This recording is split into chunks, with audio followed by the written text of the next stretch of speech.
reshuffles cabinet involving 5 key ministries. And also, social media blackout protest in Nepal leaves 19 dead.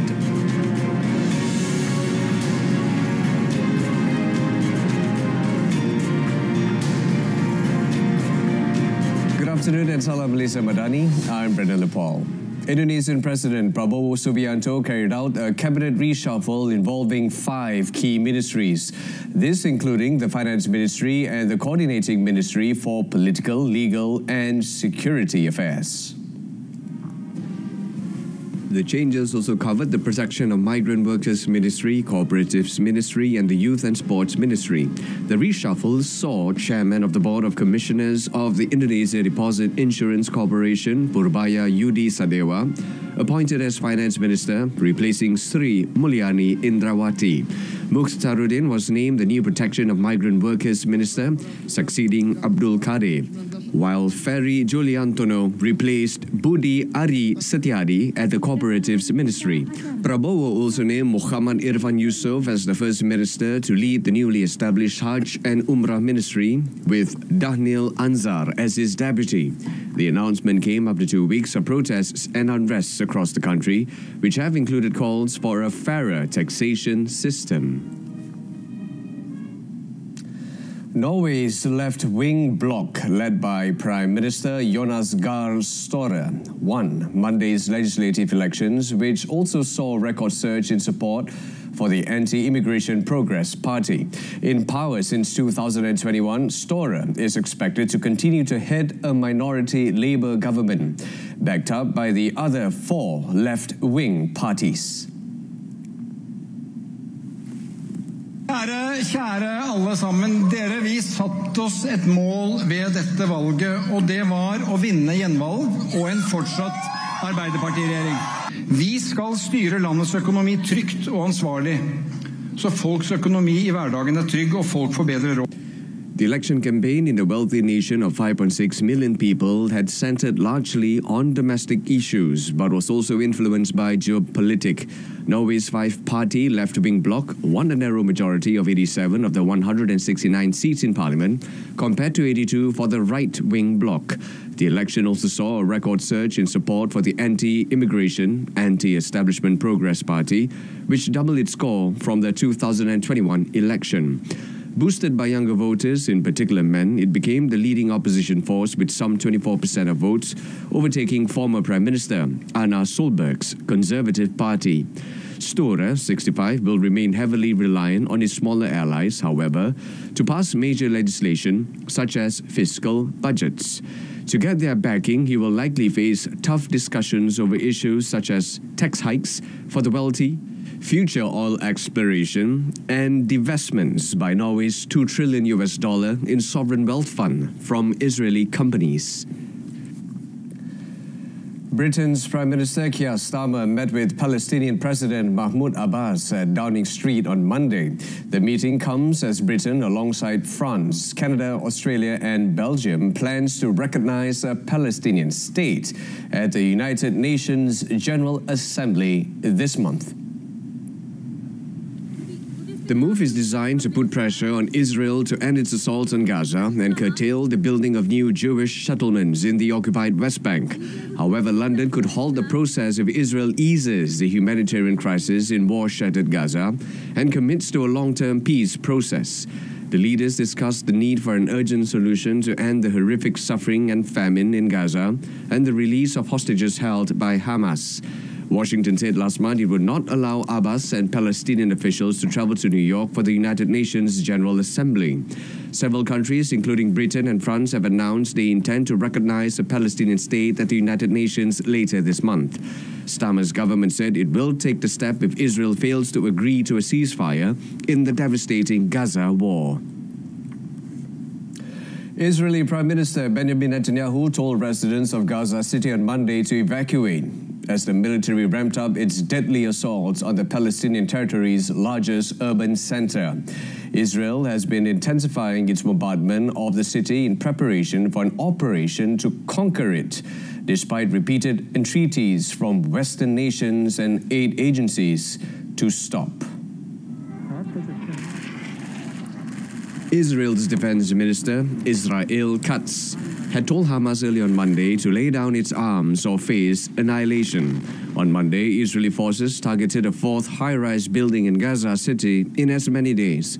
Israel accuses Hamas had used the tower for intelligence gathering and planted explosives in it. Israel has faced mounting international pressure to halt its campaign in Gaza. United Nations Rights Chief Volker Turk saying Monday he was horrified by the open use of genocidal rhetoric by senior Israeli officials. Gaza Civil Defense Agency reported that at least 39 people had been killed by Israel, including 25 in Gaza City, on Monday. The United Nations condemned the killings of civilians by Israeli forces in Gaza. The organizations also criticized Netanyahu, who encouraged Gazans to leave certain areas within the enclave. With the Israeli military instructing people to move from parts of Gaza City southward, OCHA warns that people are in dire need of food, they're in dire need of water, and they're, of course, in dire need of shelter items. Previously, Israeli Prime Minister Benjamin Netanyahu warned residents of Gaza City to leave hours after Israel said it would ramp up airstrikes on the enclave. UN also condemns Palestinian gunmen killing 6 in Jerusalem bus stop shooting. The shooting took place against the backdrop of nearly 2 years of war in Gaza, where Israel's campaign against Hamas has left the territory in devastation. In the West Bank, Palestinians have faced tightened restrictions and a surge in attacks by Jewish settlers. The Global Summit Flotilla, GSF, for Gaza said on Tuesday that one of its main boats was struck by fire in Tunisian waters. All 6 passengers and crew are safe. The Portuguese-flagged boat carrying the flotilla's steering committee sustained damage to its main deck and below-deck storage. Tunisia's National Guard spokesman said that reports of a drone attack on the flotilla have no basis in truth, adding that an initial inspection indicated the explosion originated from inside the vessel. After the strike, dozens of people gathered outside Tunisia's Sidi Bou Said port, where the flotilla's boat were docked. The flotilla is an international initiative seeking to deliver humanitarian aid to war-torn Gaza via civilian boats, supported by delegations from 44 countries. Israel has imposed a naval blockade on the coastal enclave since Hamas took control of Gaza in 2007, saying it aims to stop weapons from reaching the group. The blockade has remained in place through conflicts, including the current war. Turkish President Recep Tayyip Erdogan stated that the main opposition Republican People's Party, CHP, needs to respect the rule of law after protests in Istanbul over a court order to replace the party's provincial head. Earlier, Turkish opposition lawmakers piled tables and chairs at the entrance of an office at their party's Istanbul headquarters to block police and prevent the replacement of a senior official whom a court ordered out last week. Mahkeme kararlarını eleştirmek ayrı şeydir. Tanımamak ayrı şeydir. Yanlış bulduğunuz kararlarla ilgili başvuru yolları ardına kadar açıktır. Gidersiniz, kanunda işaret edilen mahkemelere kararın gözden geçirilmesi için müracaat edersiniz. Ama ben mahkeme kararlarını tanımıyorum demek, hukuk devletine açıkça kafa tutmaktır. Access to major social media websites was restricted in Turkey, a step taken in the past by the authorities at times of political volatility. Access to platforms including X, YouTube, Instagram, Facebook, TikTok, and WhatsApp had been curbed. Thailand's Supreme Court will decide today if former Prime Minister Thaksin Shinawatra should serve prison time that he skipped while in hospital detention. A high-profile ruling that could finally see Thailand's most influential tycoon jailed. On on return from 15 years of self-imposed exile in 2023. He spent only a few hours in prison before being transferred to hospital, complaining of heart trouble and chest pains, prompting widespread skepticism and public outrage. Local media has reported that some 100 police officers have been deployed around the court's compound to oversee order. The court will decide if the hospital stay should count as time served and could order the polarizing billionaire to complete the sentence in prison. It sequestered his medical records and summoned 20 witnesses, including a former head of the corrections department and physicians who treated him.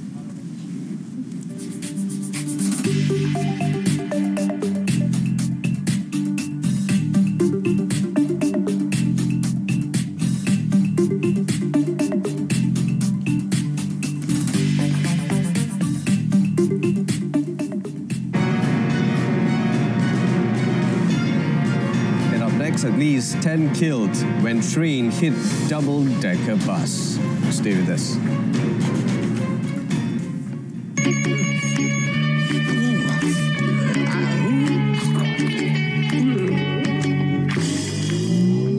Tutup tingkap dan pintu untuk kekal dingin dan lebih jimat.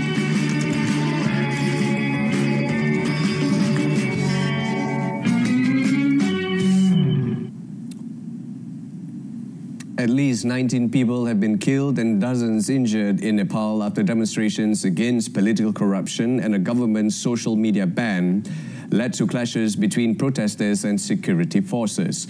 Mostly young Gen Z demonstrators took to the streets and stormed parliament. Nepal blocked access to several social media platforms, including Facebook, last week after they failed to register with authorities in a crackdown on misuse. The government said social media users with fake IDs have been spreading hate speech and fake news and committing fraud and other crimes via some platforms. The agitation that followed turned violent, with several youngsters taking to the streets to oppose the move. Authorities imposed a curfew around the parliament building after thousands of protesters tried to enter the legislature by breaking a police barricade. Police had orders to use water cannons, batons and rubber bullets to control the crowd. More than 100 people, including 28 police personnel, were receiving medical treatment for their injuries. Security forces opened fire on protesters in the eastern Congolese city of Uvira on Monday, with witnesses reporting several injuries and deaths. The protest was held to challenge the recent appointment of General Olivier Gasita as deputy commander of the region's military forces. Demonstrators accused Gasita of having ties to Rwanda-backed M23 rebels and demanded his removal from the post. Hundreds marched through the streets carrying banners and chanting slogans against the general's appointment. South Kivu Governor Jean-Jacques Purusi Sadiki confirmed that unarmed protesters were hit by gunfire but did not specify who opened fire or provide exact casualty figures. Local civil society groups claim there were deaths and numerous injuries. Uvira, located in South Kivu province, is currently controlled by a coalition of Congolese armed forces and local militias. The city has been a contested area in the ongoing conflict between government forces and Rwandan-backed M23 rebels. General Gasita has denied allegations of supporting M23 and called for unity among Congolese citizens. At least 10 people have been killed and 61 injured after a freight train hit a double-decker bus in Mexico. The collision happened in an industrial zone on the highway.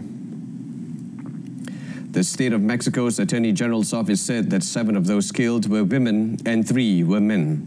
The front part of the top deck of the bus smashed in and its metal frame badly dented as first responders cordoned off the area.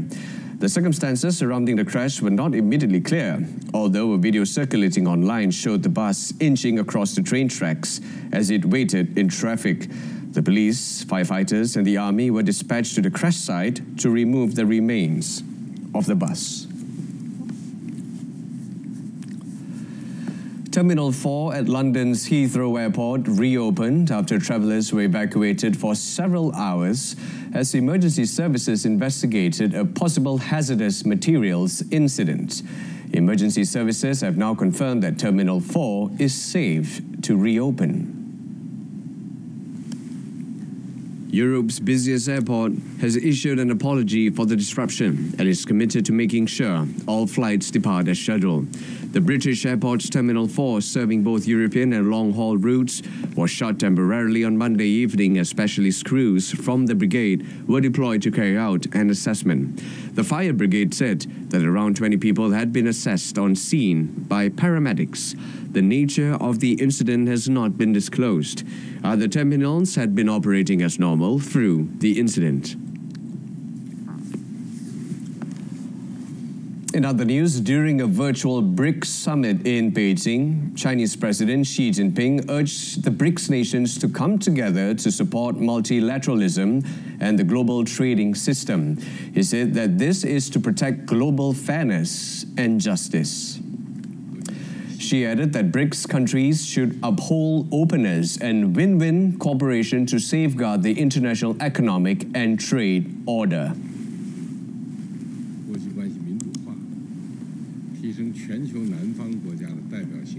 历史昭示我们，多边主义是人心所向、大势所趋，是世界和平与发展的重要依靠。我提出全球治理倡议，旨在推动各国携手行动，构建更加公正合理的全球治理体系。我们要坚持共商共建共享。 She also urged the bloc to leverage respective strengths, deepen practical cooperation, and make business, financial, scientific, and technological cooperation. The BRICS bloc was initially formed by Brazil, Russia, India, and China, with their first summit held in 2009. The alliance later expanded to include South Africa, Egypt, Ethiopia, Indonesia, Iran, Saudi Arabia, and the United Arab Emirates. Devastating wildfires and blistering heat waves during the world's third hottest August on record. Southwest Europe wilted through a third summer heat wave. Fires tore through Spain and Portugal, while many parts of Asia experienced above average temperatures during a scorching month that neared record highs. The world's oceans, which help regulate Earth's climate, were also close to record high temperatures for the month. Global temperatures have been stoked ever higher by humanity's emissions of planet-heating gases. The average temperature globally for August was 1.29 degrees Celsius above pre-industrial times, marginally cooler than the monthly record set in 2023 and tied with 2024. Such incremental rises may appear small, but scientists warn that it's already destabilizing the climate and making storms, floods, and other disasters fiercer and more frequent. Spain suffered a 16-day heat wave that caused more than 1,100 deaths and forcing thousands to evacuate. Outside Europe, temperatures were most above average across Siberia, parts of Antarctica, China, the Korean Peninsula, Japan, and the Middle East. And in sport, Malaysia beat higher-ranked Palestine 1-0 in their Tier 1 friendly. Stay tuned. Super GT 2025 Series dengan 8 siaran langsung perlumbaan.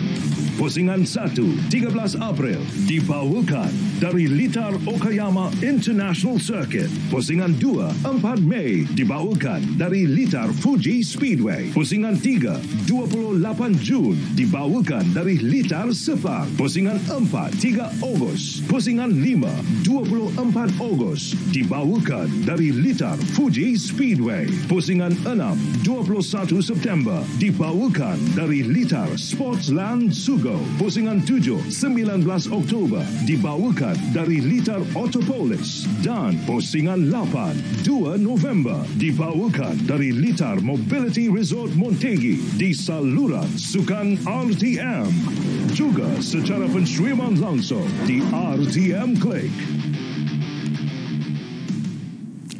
And in sports, we begin with football. Malaysia registered a 1-0 win over Palestine, a team ranked among the top 100 in the world.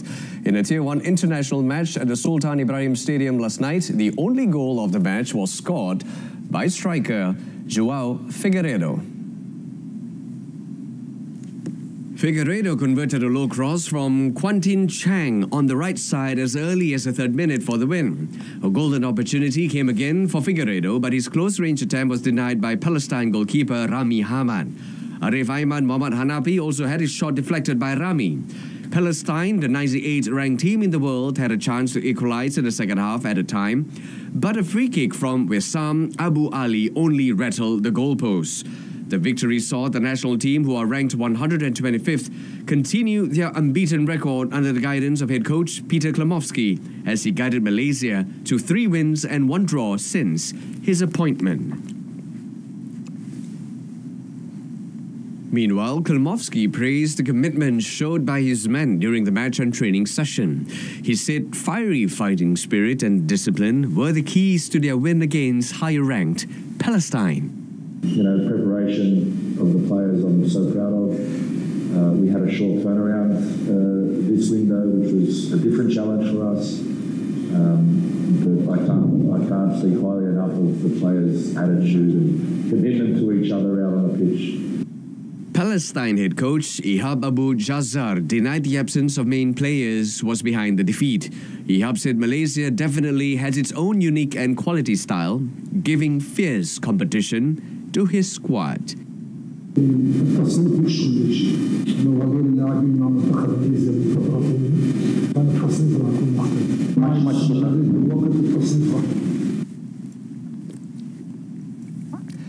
The Malaysian women's national hockey team's dream of advancing to the Super Fours round of the 2025 Women's Asia Cup Hockey Championship in Hangzhou, China, was crushed following a 5-0 defeat against 3-time champions South Korea in their final Group A match.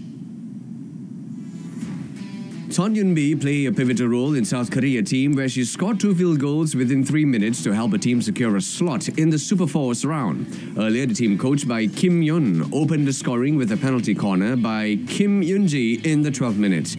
Chong Da-bin also scored from a similar situation in the 39th minute, before Cho Hae-jin netted a field goal to complete their dominant victory 2 minutes before the match ended. The result leaves the Speedy Tigress in 3rd place with 3 points, thus failing to qualify as one of the top 2 teams from Group A to compete in the Super Fours. South Korea now tops Group A after accumulating 6 points and boasting a superior goal difference compared to hosts China, who share the same points, in 2nd place. The national wushu team secured its 5th gold medal on the final day of the 17th World Wushu Championship in Brasilia, Brazil, on Sunday. The gold was delivered by the women's trio of Tan Seong-min, Lee Jia-rong, and Pang Pui-yi in the Tuilian event. The trio scored 9.630 points for the first place finish, while Italy took silver with 9.623 points, and Hong Kong claimed bronze with 9.613 points. Overall, Malaysia concluded the championship with a total of 5 golds, 1 silver and 2 bronze medals. The men's trio of Clement Ting Su Wei, Si Shin Peng and Brian T. Kai Jie won bronze in the Tuilian event with 9.613 points. Gold in the men's events went to Macau with 9.620 points, while Hong Kong settled for silver despite posting the same score, after being edged on degree of difficulty. And back to football, European football that is. Manchester City and the Premier League have reached a settlement in their dispute over the rules governing commercial deals. City have accepted that the current rules for Associated Party Transactions, or APT, are valid and binding. The Etihad Stadium Club had launched arbitration proceedings on 20th January against the current rules. City's challenge was understood to have included criticism of the way the Premier League treated shareholder loans under the rules. The league and City have agreed to make no further comment on the matter. The APT rules were originally introduced in December 2021, following the Saudi-led takeover of Newcastle earlier that year. Those rules were successfully challenged by City last year, with a tribunal finding them unlawful on multiple grounds. That led to the Premier League consulting with clubs on amendments to the rules, with 16 teams voting in favour of the amended rules at a meeting last November. Over in Germany, Bayer Leverkusen on Monday appointed Dane Kasper Hjulmand as coach, replacing Erik ten Hag, who was fired after just 2 league games in charge. The former Denmark coach has been appointed on a contract until 2027. The appointment ends a chaotic fortnight for Leverkusen, who sacked former Manchester United manager Ten Hag on 1st September, just 2 games into the Bundesliga season. Ten Hag replaced Xabi Alonso, who took Leverkusen to an unbeaten league and cup double in 2023-24, the club's first ever Bundesliga title, before moving to Real Madrid in the summer. Leverkusen sporting director Simon Rolfs admitted to an error in hiring Ten Hag, but said letting him continue would have been an even bigger mistake. Runners-up last season, Leverkusen collected just 1 point from their opening 2 matches. Ten Hag hit back in a statement calling the sacking unprecedented and a complete surprise. Hjulmand is expected to be on the bench for Leverkusen's home match against Eintracht Frankfurt on Friday. In English football, Nottingham Forest have sacked manager Nuno Espirito Santo after the South-Tomense admitted last month that his relationship with the club's owner, Evangelos Marinakis, had broken down. Espirito Santo, appointed in December 2023, guided Forest through a relegation battle in his first season, before exceeding expectations in the 2024-25 campaign. Forest spent several weeks in the top 3 last term and finished 7th after their best top-flight campaign in 3 decades. They qualified for this season's Europa League, their first participation in a European competition in 29 years. The 51-year-old former Wolverhampton Wanderers and Tottenham Hotspur manager was given a contract extension until 2028 in June, but cracks in his relationship with the club's ownership had begun to show despite the promising results. At a news conference last month, he addressed speculation over his future at the club, saying there was no smoke without fire, and that he and Marinakis rarely speak. Forest suffered a 3-0 home defeat against West Ham last month and are 10th in the standings. They travel to face Arsenal on Saturday. And that's it from us. In our top story, Indonesian President Prabowo reshuffles cabinet involving 5 key ministries. Do join us again tonight at 8:30 p.m. for more news on TV1 and Solar and Berita RTM. You're welcome to join us online as well through RTM Click's website and mobile application. Till then, I'm Brendan Paul, Malaysia Madani, Rakyat Disantuni. Thank you for the company and take care.